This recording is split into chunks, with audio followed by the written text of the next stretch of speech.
one devotee was complaining that another devotee was going to a cinema, movie. Devotees aren't supposed to watch materialistic movies, yes? So then that devotee said, I asked this other devotee, why did you go there? He said, I went with other devotees. It was association of devotees. His Holiness Bhakti Rasamrita Swami Maharaj gave a wonderful talk on how one's life can be moulded to get them closer to Krishna. Enjoy. Om Jnanatimirandhasya Jnananjana-shalakaya Chakshurunmilitam Yena Tasmai Shri Gurave Namaha Shri Chaitanya Manobhishtam Sthapitam Yena Bhutale Swayam Rupa Kada Mahyam Dadati Svapadantikam Vandeham Shri Guru Shri Yutapadakamalam Shri Gurun Vaishnavamscha Shri Rupam Sakhajatam Sahagana Raghunathan Vitam Tam Sajivam Sadvaitam Savadutam Parijana Sahitam Krishna Chaitanya Devam Shri Radha Krishna Padam Sahagana Lalita Shri Vishakhanvitamscha Namo Om Vishnu Padaya Krishna Presthaya Bhutale Srimate Bhakti Vedanta Swami Niti Namini Namaste Saraswate Deve Gauravani Pracharini Nirvishesha Shunyavadi Paschatya Veshatharini Vancha Kalpatarubhyascha Kripa Sindhubhya eva cha Patitanam Pavanebhyo Vaishnavebhyo Namo Namaha Jai Shri Krishna Chaitanya Prabhu Nityananda Shri Advaita Gadadhara Shivasadi Gaura Bhakta Vrinda Hare Krishna Krishna Krishna Hare Hare Hare Rama Rama Rama Hare Hare Hare Krishna. Some of you try to find some place to sit. Standing committees will be inconvenient for all of you to keep standing for a long time.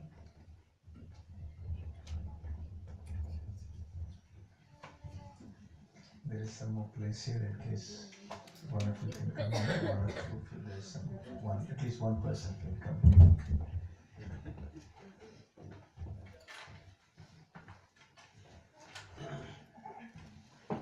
Hare Krishna. Hare Krishna. This afternoon I was reflecting on the topic, selecting a lifestyle that will help us become Krishna conscious. And I thought back on a list I had made some years ago. That list was made specifically for householders, and there were guidelines, 20 guidelines for householders. So when we talk of a lifestyle, it encompasses every part of our life. So I thought, why not discuss briefly those 20 points? What do you think? Good? So whether you are a householder, planning to be a householder, wishing you had never been a householder, or whatever it may be, this list will perhaps be helpful and useful. So what we'll do is, I'll read out the 20 points. We'll just read it one by one. So I just got a printout this afternoon. And it's something I usually give when people get married. The first thing I go and give them.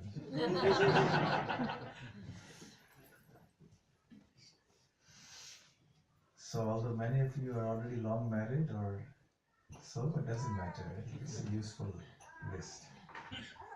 Even if you're not planning to get married, still it's okay, it's good to know, because many points are common. Because ultimately everyone has to be Krishna conscious, whatever we are, wherever we are. We may be brahmacharis, sannyasis, grihasthas, men, women, children, old people, everyone. Our goal of life is the same. So these are 20 guidelines, yes? The first, you see, before we speak of a lifestyle, there has to be some kind of consciousness or a thought process or an attitude that goes behind that lifestyle. When someone lives in a certain way, one can understand what the underlying consciousness or attitude of that person is. Yes? So the lifestyle reflects the externals, and the consciousness or the attitudes and the values reflect the internals. So before we talk of lifestyles, we have to speak of something that's internal. So this addresses that. What should be your attitude towards what you have, what's around you in your house, like your family, your money, your car, etc. So point number 1. Remember that your house, money, family, etc. are all Krishna's property, and that all these have to be engaged in His service. He has very kindly given you all these out of His mercy, and He may take them away as He pleases. So be grateful for what you have and engage these gifts in His service with devotion and detachment. So this is a very, very important principle, to remember that nothing is mine. The other day at one program I was speaking about this concept of limited secondary ownership. The real owner is Krishna. Everyone else is a limited owner and a secondary owner. Even as secondary owners, we have very limited ownership over things. Krishna, this world existed before we came in, and is going to exist after we leave. And even before the creation existed, Krishna existed. Krishna was the one who set this creation in motion, who created the world, who will destroy it, who has given us facilities like this body, and He has given us a whole world in which we are living. So ultimately, if we acknowledge that Krishna is the supreme proprietor, He owns everything, and yes, even our money. He owns our money as well. Everything is His property. So this consciousness is very important. I was giving the example the other day of a company employee who is given some facilities by the company, like a cabin, some furniture and some other perquisites. But those are supposed to be used in the service of the company. And the employee should understand this is actually the property of the company. But it has been given to me as my quota because I am a manager or a director or whatever. So I have the right to utilize these things. Not that any other employee can just walk in and push me out of there, no. So I have a right, but it's a very limited right. And it's a secondary right. It's not a primary right. It can be taken away at any time by the company. So similarly, this house, the money, the family, everything belongs to Krishna. So we are limited secondary owners. And just as the person in the company has to use everything for Krishna's service or the company's service, so also we must use everything we have in the service of Krishna, who is the owner of everything. Yes? And also another aspect of this is to remember that just as the company, especially in the Western countries, the modern world now, hire and fire, they can fire you anytime from the company. Yes? So similarly, at any time, our things may be taken away. Our body may be taken away at any moment. Death can come at any time. There could be an earthquake or something else, some other calamity could happen and we could lose everything. Sometimes entire families are killed in car accidents or aeroplane crashes or something. So we should always remember that life is very uncertain, and we are all at the mercy of Krishna. Whatever He has given us are His gifts. So we must appreciate them and not complain about them, whether it's less or more. Even if we have something lesser than somebody else, we shouldn't worry. We should be grateful for whatever we have, because we should know it is a gift of love given by Krishna. So we should use them in the service of Lord Krishna with devotion and detachment. The more you're attached to what you have, the more you will experience pain. If you buy a new house, or let's say a new car, and just as you bought it and you've traveled out, someone comes and knocks into it, what do you feel? You feel some intense pain. But if somebody else's car is knocked, you don't feel that pain. Why not? Because you don't have the attachment to the other car. You have the attachment to your car because it's yours. So the attachment brings pain. So if we live in our house with our family, with our money and everything, in a spirit of devotion plus detachment, then we will not experience suffering to the degree that others who are attached will experience. So that's point number one. Point number two. Keep the holy name, Krishna Katha, and the temple or the home deities in the center of your life. Attend devotional programs in the temple and at other devotee gatherings on a regular basis, like this one for example. Especially, hearing discourses and classes live and participating in Sankirtan is important. So these are what we would call the primary devotional activities. So any devotee has to do these. No one can be called a devotee if he or she does not engage in these activities. Primary devotional service is chanting the names of Krishna, hearing about him, yes, associating with his devotees. So without doing these things, we cannot be called a devotee. So doing these limbs of devotional service are what makes us devotees.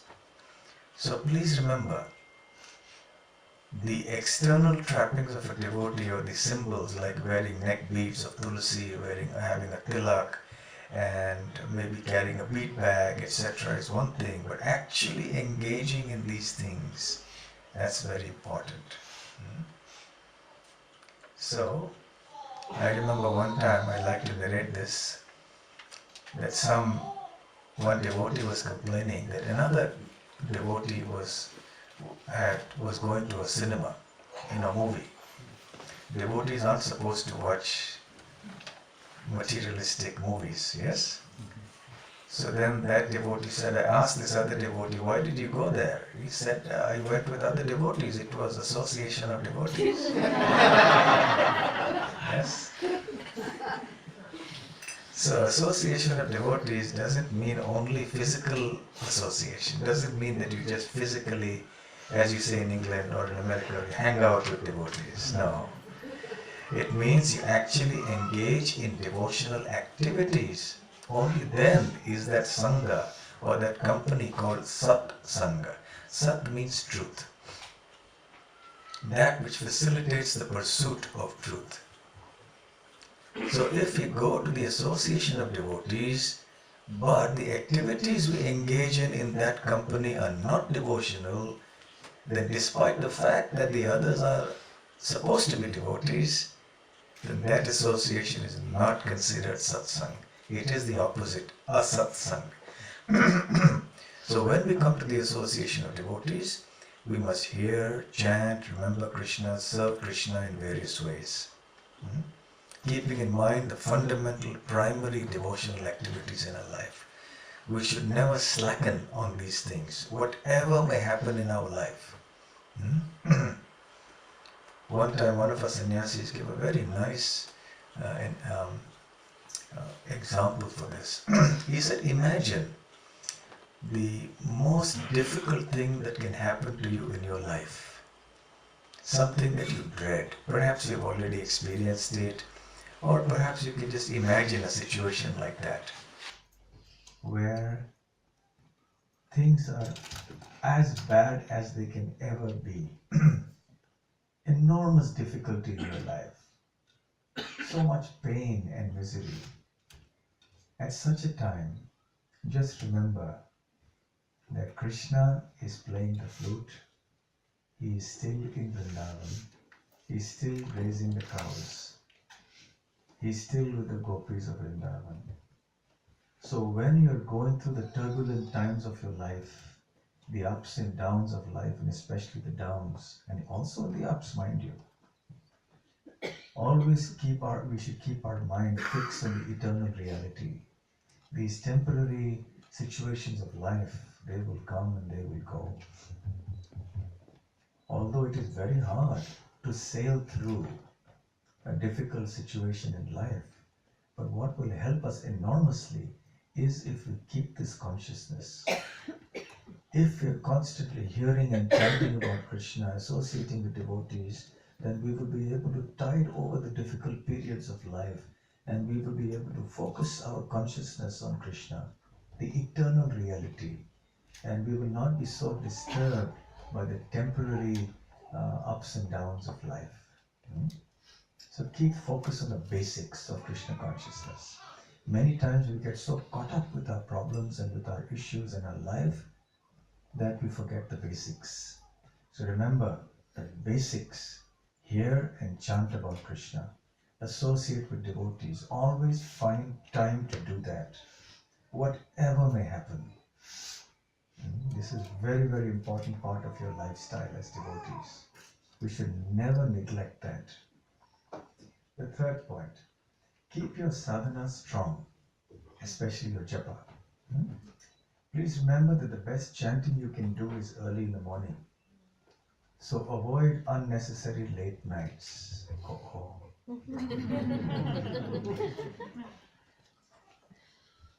It is best to retire early at night so you can rise early in the morning and be fresh for your sadhana. Your japa is the most important activity of the day. Try to chant clearly and hear attentively. Be in a prayerful mood. So please repeat this one sentence after me. Our japa is the most important activity of the day. So we should remember this one thing. And when you chant well, everything else goes well. If you do this one thing right, everything else will be all right. If you don't do this one thing right, nothing will be in place. Everything will be helter-skelter. Your mind will also be all over the place. So if you want to be in control of your mind and calm and composed, even in the ups and downs of life, chant your rounds nicely. And how should you chant nicely? Pronounce the words clearly, hear attentively, and chant in a prayerful mood. Why do I say that you must pronounce the words clearly? Because unless you do that, you can't hear carefully. You can't hear unless you pronounce carefully also. There are many occasions where we see devotees, they don't actually chant the Mahamantra. They swallow some words, or they add an extra Hare or an extra Ram, or they change it in some way, unknowingly. For example, some people, they say Hare Krishna, Krishna, Ram, Ram, Ram, Ram, Ram, Ram, Hare, Hare. And because they're not vigilant about it, they're not careful about it, so it becomes a habit. Unconsciously, they chant the wrong mantra with some words deleted or added or pronounced wrongly, and it continues for years. I remember one devotee who was chanting something like this, and when other devotees told him, he didn't believe it. He said, "No, it can't be. I've been chanting so many years. How can you tell me I'm chanting wrongly? I'm doing the right thing." So then, what they did was, this was a brahmachari. So they put a tape recorder behind him. This was in the early days. And then they played his recording to him, and then he realized that he wasn't chanting the Maha Mantra. He was, adding a few Hares and Ramas and Krishnas and was going on. It happens more commonly than you think. So the most important part of our lifestyle is to chant japa well. And in order to do that, it's best to chant early in the morning. And also, in order to rise early in the morning, you must sleep early at night. Sometimes devotee asks, please give me some tips on lifestyle and scheduling.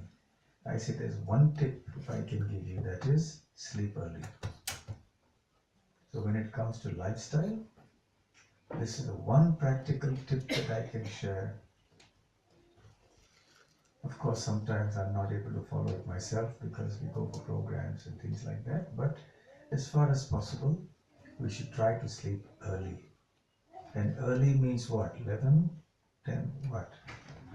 What time? What is early? It's very relative, isn't it? But early means like 9 o'clock.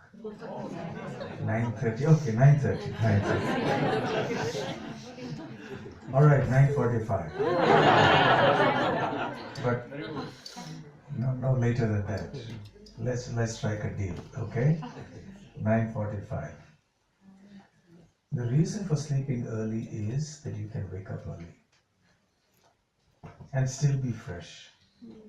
If you sleep late and try to wake up early, you might be able to do it, but you'll be sleepy and dozy in the japa.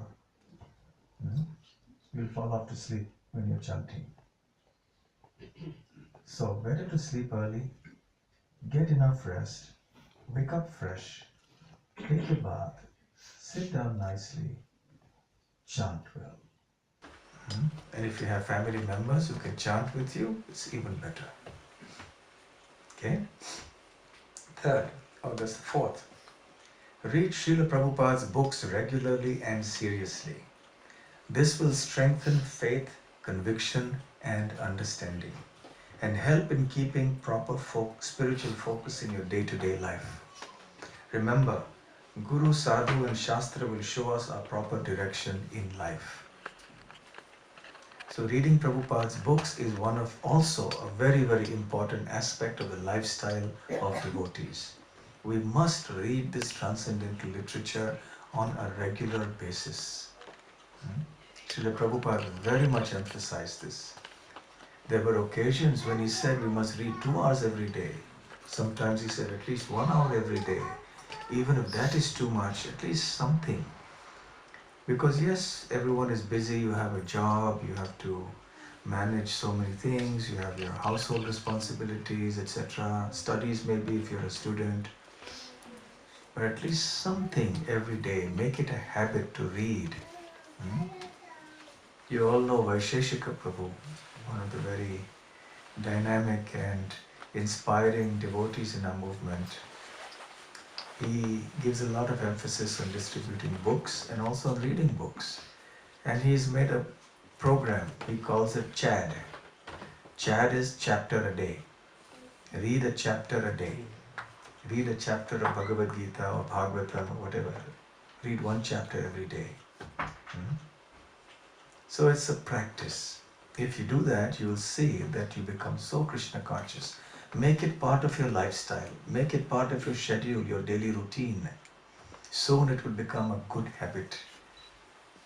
One time I met one devotee and he told me, I'm an addict.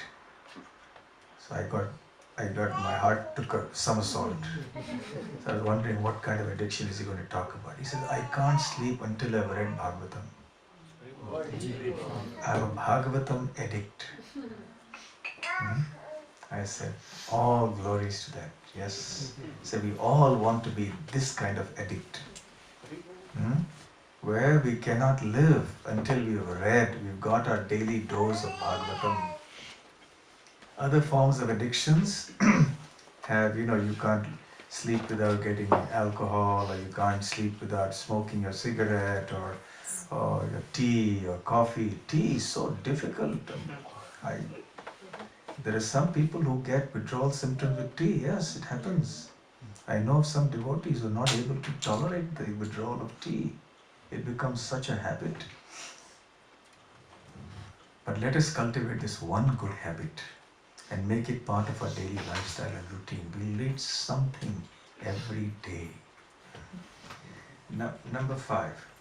All the members of the family, young and old, should gather together at home at least once every day to have arati, kirtan and some discussion and reading from the scriptures. Srila Prabhupada mentions this in his purports. A family that prays together stays together. So every home must be a temple.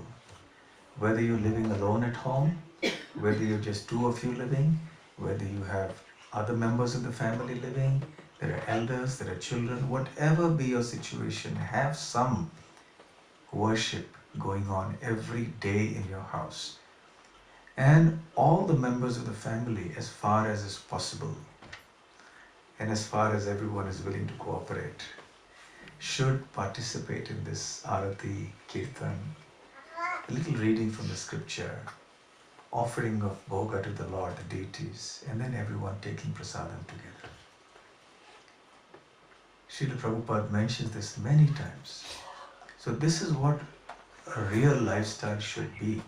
Of course, if you're living close to a temple, like a Radha Landaneshwar temple or Radha Gokulananda temple, then certainly you can go there whenever you can, once or twice a week or maybe more. But if you can't go, then do this program at home. You can do it a little later perhaps. Maybe you can't do it at 4:30 in the morning, the Mangalarati. Do it later.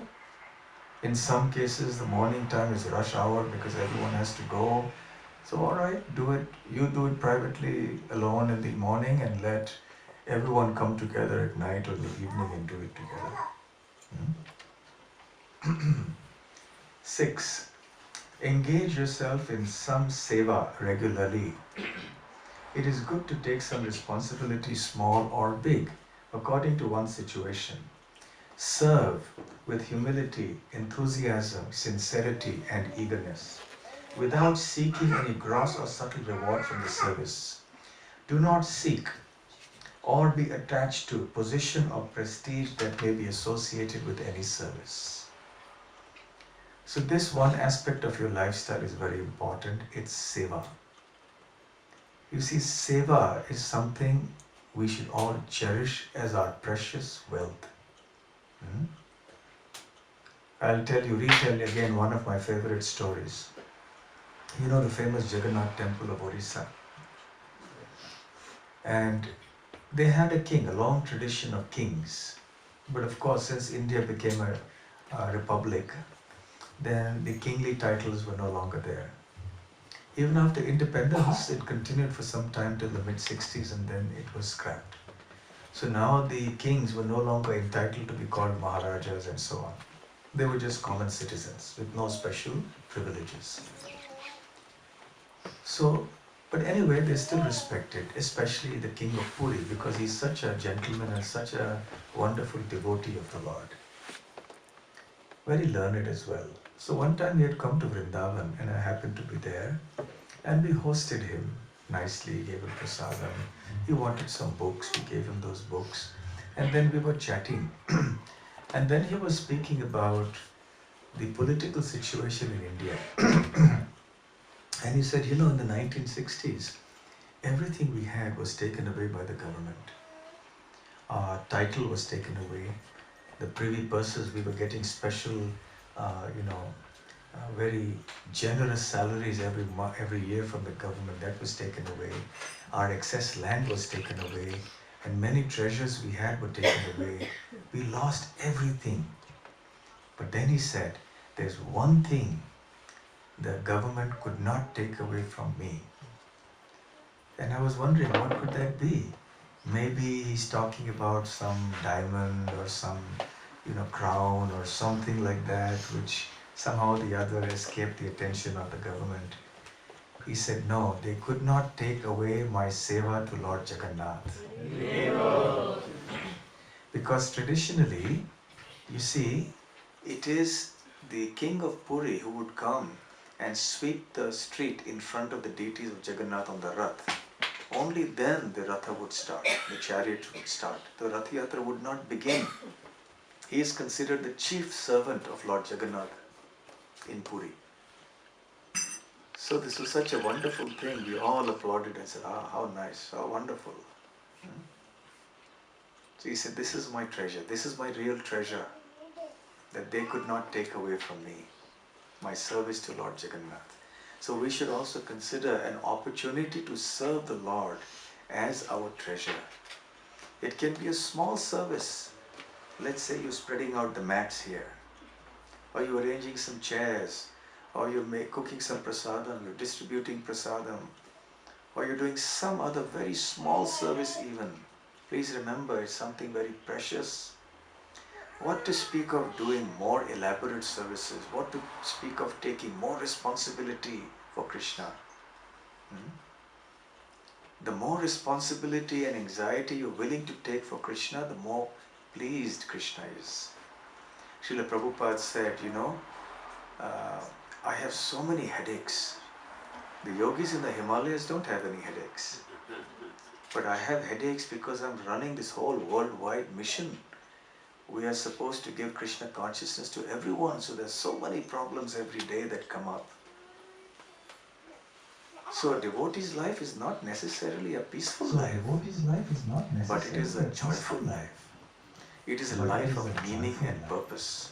It is a life of meaning and purpose. Sometimes people ask, how can one get rid of stress? Don't get rid of stress. just take on the stress for the right purpose.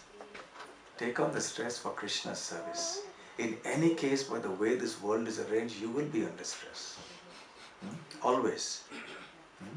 Something or the other, someone or the other will come along and irritate you, annoy you. You may be driving the car and someone comes along, intercepts your path or does something. Yes? So this world has been designed to annoy us, to create impediments for us. So stress is going to come anyway. So by living a devotional lifestyle, unnecessary causes of stress are avoided. But we are not simply about living a stress-free life. We are about living a meaningful, purposeful, blissful life. So take on some responsibilities that you can. Don't push yourself, of course, to a degree where you're not able to digest what you eat. But take on these responsibilities. Bhakti Vinod Thakur said, my dear Lord, the anxieties I endure in your service are my ecstasies. Now, in the course of taking up this service, we must remember that we should leave our ego behind. No place for ego when we do our seva. When we're doing seva for Lord Krishna, we are servants, not just of the Lord, but also of His devotees. So when we do devotional service, we should be willing to do any type of service, whether it's the most menial and simple kind of service. We may be very big people in the outside world, but like the king of Puri, we should be willing to sweep the floor if that's what's necessary for the service of the Lord. There is no place for worldly considerations of worldly prestige and position and name and fame, etc. in devotional service. So therefore one has to be humble when we are doing service. One has to be eager. One has to be attentive to the service one is doing. One has to be enthusiastic, responsible in whatever service one does, small or big. And one should not seek a service because it will give us some prestige or give us some position or give us some name and fame, etc. If a particular service is required to be done, we are instructed to do a service, and that happens to be a high-profile service, if that's what we are required to do, so be it. But we should do that in a spirit of devotion and detachment, not seeking gross or subtle rewards, material rewards from it. As Krishna tells the gopis, that he is so pleased with their service and he is so indebted to them. He says, I have nothing to repay you with. So let your very service itself be the reward. Yes, this is very important. So the seva we do itself is our reward. Don't seek any other reward from it, not even happiness. But the point is, automatically you will be happy. That is the nature of devotional service. But sometimes if there is some anxiety and no happiness, don't worry about it. So long as we are pleasing Krishna, that is what is important. So take on some little service, or little or more, as much as you can. Point number 7. Associate with devotees as much as possible. Live together in the society of devotees with a feeling of friendship towards other devotees and in a mood of service to them. Ensure that this friendship is not spoilt by ego, envy, self-interest, insensitivity or negligence. Keep Krishna in the center of these relationships. So, inasmuch as it is important for us to associate with devotees, it is equally important for us to know in what consciousness we have to associate with devotees. As I mentioned earlier, it is not simply the physical association that is important. It is the kind of activities we do that is important. It is a mentality with which we associate with devotees that is important. So the activity that we do, yes, as I mentioned earlier, we hear and chant about Krishna, we serve Krishna, etc. And we also serve the devotees. So in the association of devotees, we should always be in the spirit of Das. Das being the servant, or Dasi if you're a lady. So this is what Chaitanya Mahaprabhu has taught us, that we are Gopi Bhartuho Padakamalaya Dasa Dasanu Dasaha. Chaitanya Mahaprabhu says, I am the servant of the servant of the servant of the master of the gopis, Krishna. Krishna is more pleased when we serve his devotees than he is when we serve him directly. So if we become sincere servants of the devotees and give up our sense of ego and prestige, whether we are junior devotees, senior devotees, doesn't matter. We should be in a spirit of service towards other devotees. And we should be always willing to give respect to everyone. And we should ensure that we should live in a spirit of friendship. Friendship many times gets spoilt by some of the negative emotions or things that I mentioned here, ego, envy, or self-interest, insensitivity, negligence. So we should be careful because our devotee friendships are very important for us. Because we will not like to go to a place where we don't like the people. If we are friendly with people, we like to be with them, we like to go there. And that is our incentive to hear and chant more, because we like to be in the company of such people. So then naturally we hear and chant more, and it adds as a great boost to our spiritual progress. And also, if we let all these negativities come in between the relationships amongst devotees, then we run the risk of displeasing Krishna, displeasing the devotees, etc. And number 8, inasmuch as it is important to associate with devotees, it is equally important to avoid the association of non-devotees as much as possible. Where such association is not avoidable, for example at work, perform your duty well and be socially pleasant. But be careful to not let their non-devotional consciousness rub off on you. Do not join them and take pleasure in the things that they take pleasure in. Like, for example, mundane gossip, movies, and other such mundane activities, and of course in the violation of the four regulative principles. Set a good example as a devotee and speak and act in a way that will make them feel positive about Krishna consciousness. So for most of us, we have to interact a fair bit with non-devotees. So if we just say don't associate with non-devotees, no, that's not possible for us. We have to associate. Some of you are going to work. Some of you, even you go to the market, even if you're not working, you go to the market, you have to come across people of all types. But the main point is we should do it as less as is required. Number two, we should be very courteous, pleasant, nice, gentle with everybody. But yet, we should not let their consciousness rub off on us.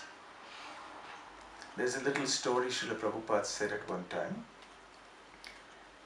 How many of you know the story of the monkey and the crocodile? You know that?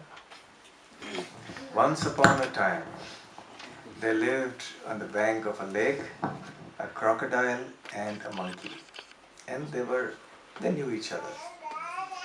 So the crocodile used to get some berries from the monkey and used to take them also to his wife who was living within that lake. So one day the crocodile said, "Come, let me take you for a ride in the lake." So the monkey got on top of the crocodile and the crocodile started swimming into the water. And as they went into the water, the crocodile started slowly going down, down, down, down into the water. And the monkey said, "Where are you going? What's happening? You're going down into the water. I can't swim." "Yes, I'm taking you down to my wife because she likes. I'm going to give her a feast.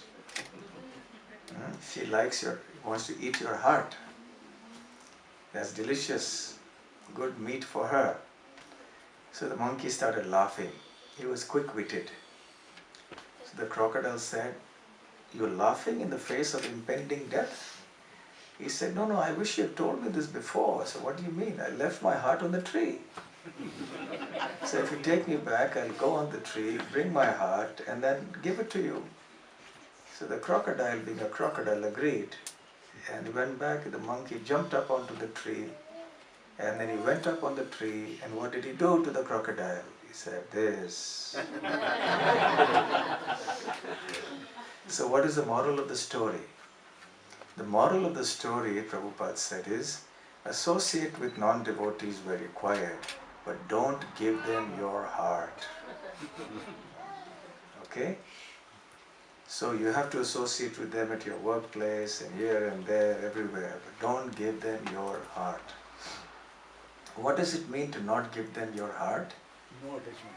It means that you don't engage in activities in which they take pleasure. Especially those activities that are not in accordance with Krishna conscious principles. Like going to the pub, going to the movies, or engaging in some mundane gossip and so on. Yes? So that is a spirit in which one should associate with non-devotees where it is required. Okay. Number 9. Similarly, whilst staying strong in your devotional principles, personally, deal with family, in-laws, neighbors, friends, etc. in a way that will increase their appreciation for Krishna consciousness. Just as you would deal with non-devotees outside in a certain way and set a good example, even in your family or the extended family, you can't avoid that company, so deal with them in a nice way. How many times we see that somebody becomes a devotee and then creates havoc at home. Yes? And doesn't take the other members of the family along, so it creates so much difficulty. So one must be understanding, one must follow for oneself, one must follow the principles, but one must be considerate and also see that the whole family is taken along. Yes, so one must set a good example. Number 10.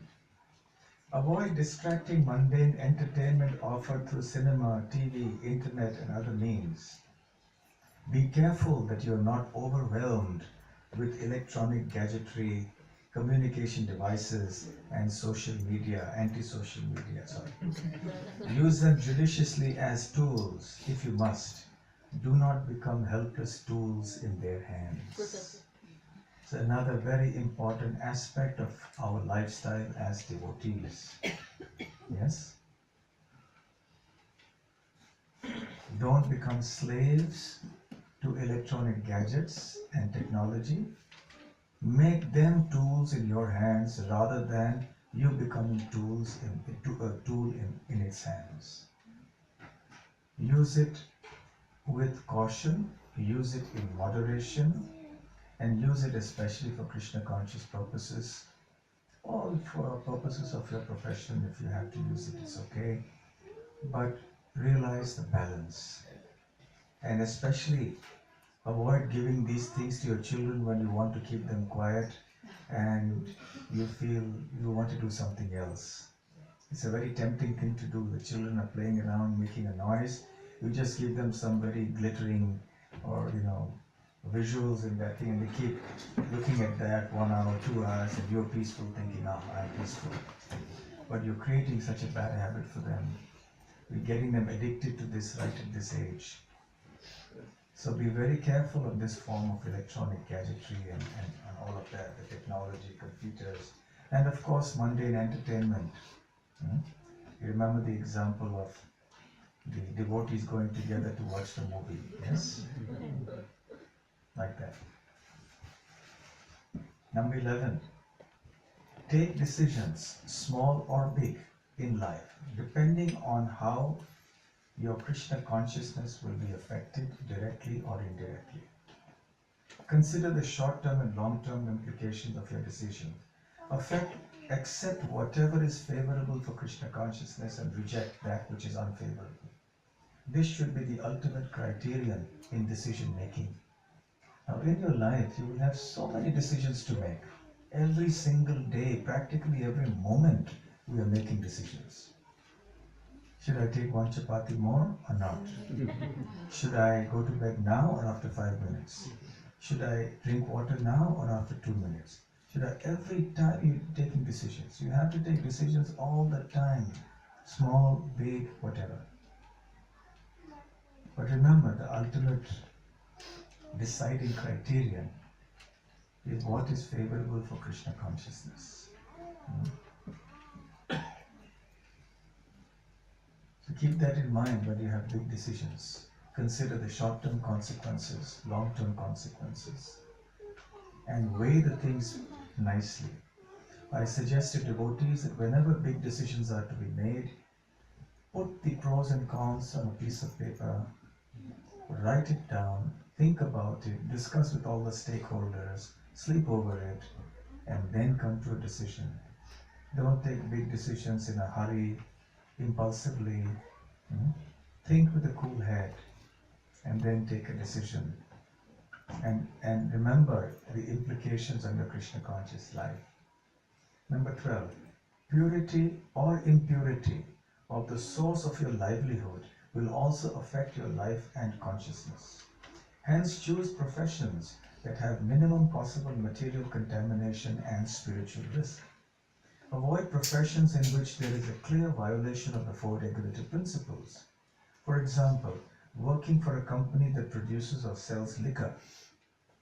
Do not involve yourself in overly risky money-earning ventures, being lured by the prospect of very quick and large profits. Avoid illegal business activities of any sort. Now, this is again a very important point.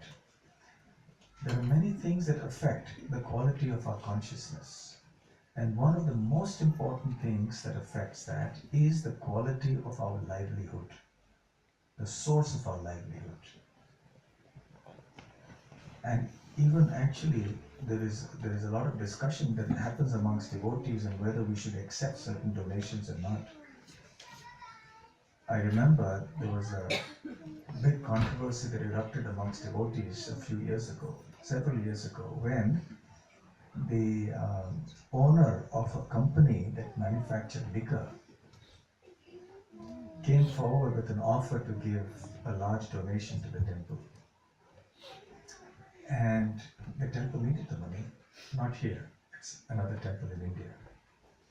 And the temple had projects to do, there was need. At the same time, how can we accept money that is directly coming from a liquor manufacturing and selling company? And then some people said, well, we're offering to Krishna, so we're using the money for Krishna's service, so that karma is burnt up, we're not using it for ourselves. And this discussion went back and forth, and there were many issues. Finally, the temple decided not to accept the donation. And personally, I think that was the right decision. So, because even if you accept it for Krishna, there's ramifications. You're doing so many things. We eat that food as well. We eat the temple, we eat the prasadam, we do this. So what to speak if you're earning the money yourself and then you're eating food, your family members are eating food that has come because of your earning from a certain source. So purity of the source of livelihood is very important. So there are some times when devotees have professions that involve clearly some kind of participation in an act of violation of the four regulated principles, like serving liquor or serving meat or something like that. We should avoid those things as far as is possible. Try it. Of course, in this day and age in Kali Yuga, it's very difficult to find pure professions. Everything is tainted with some amount of sin or the other. Very hard to find completely pure professions and livelihoods. What to do? Do the best you can. But keep this principle in mind, the purity of the source of your livelihood. Next, 13. Spend wisely. Do not unnecessarily spend.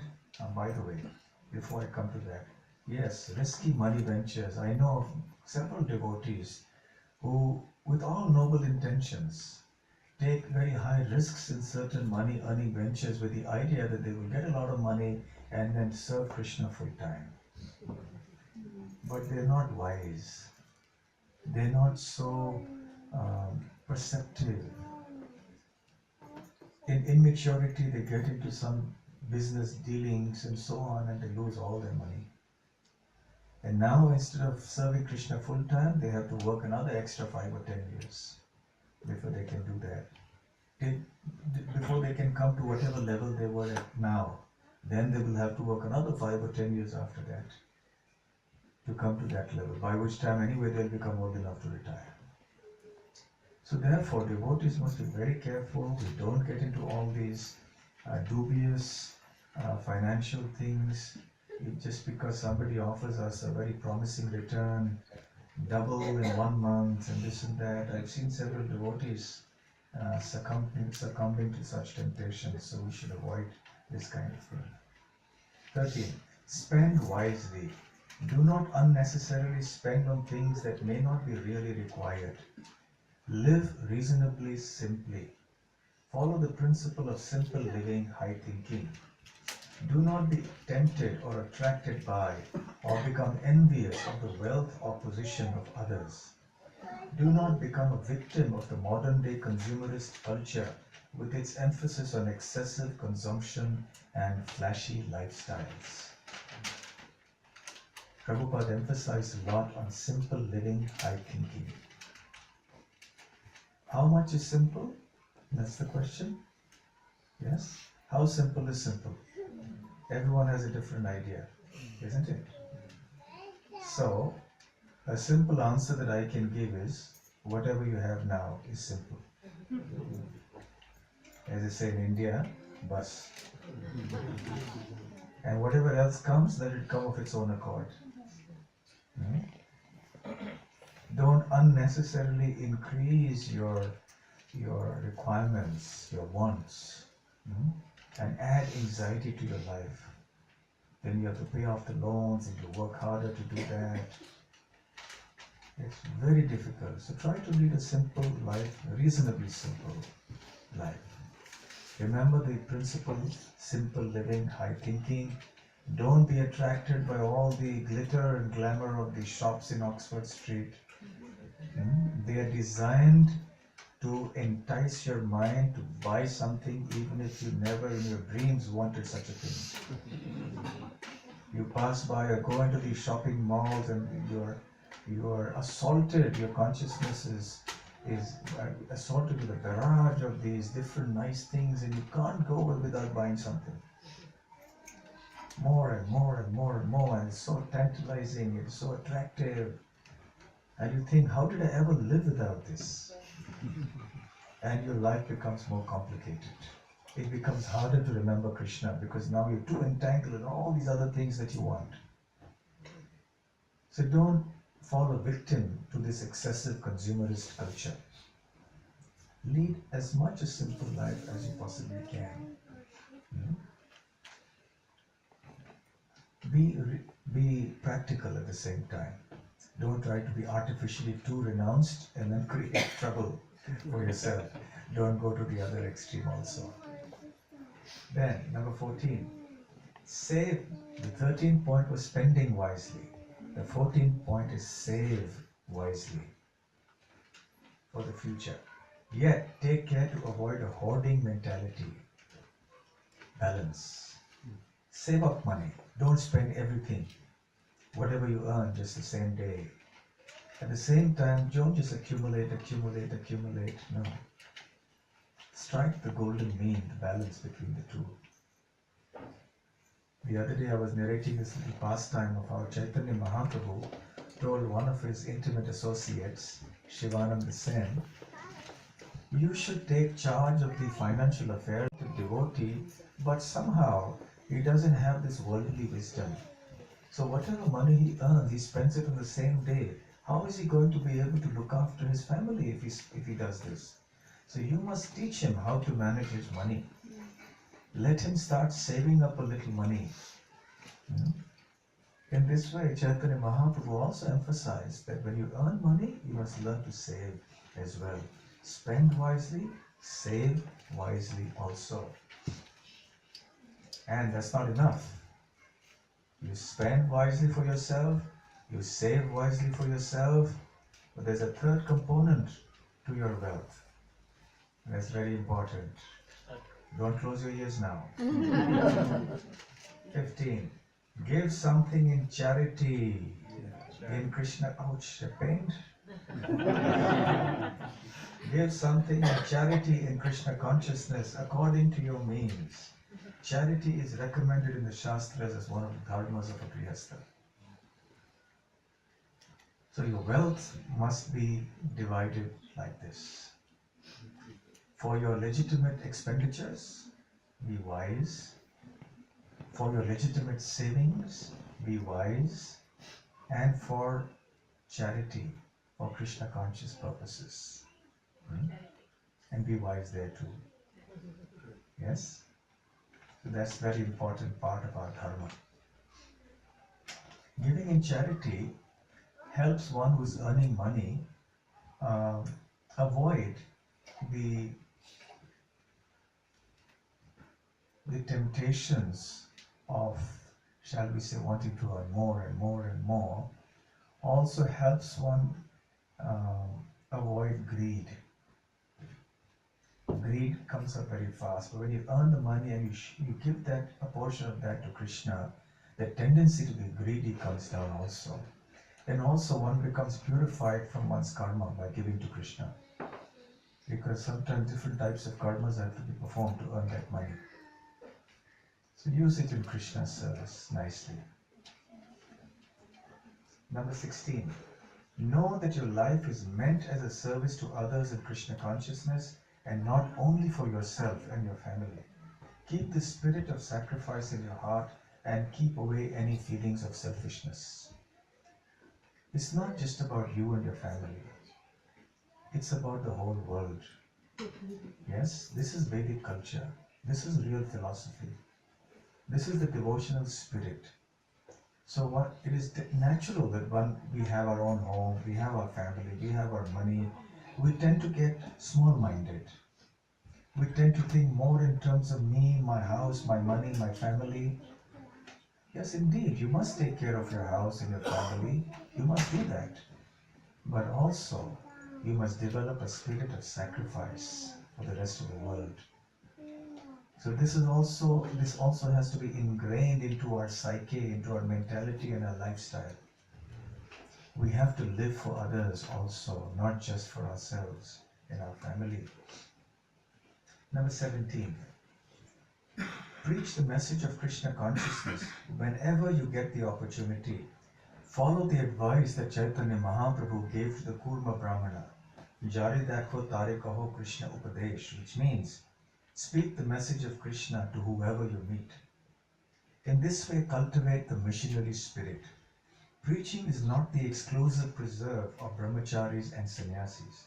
Grihasthas must also actively participate in it according to their situation.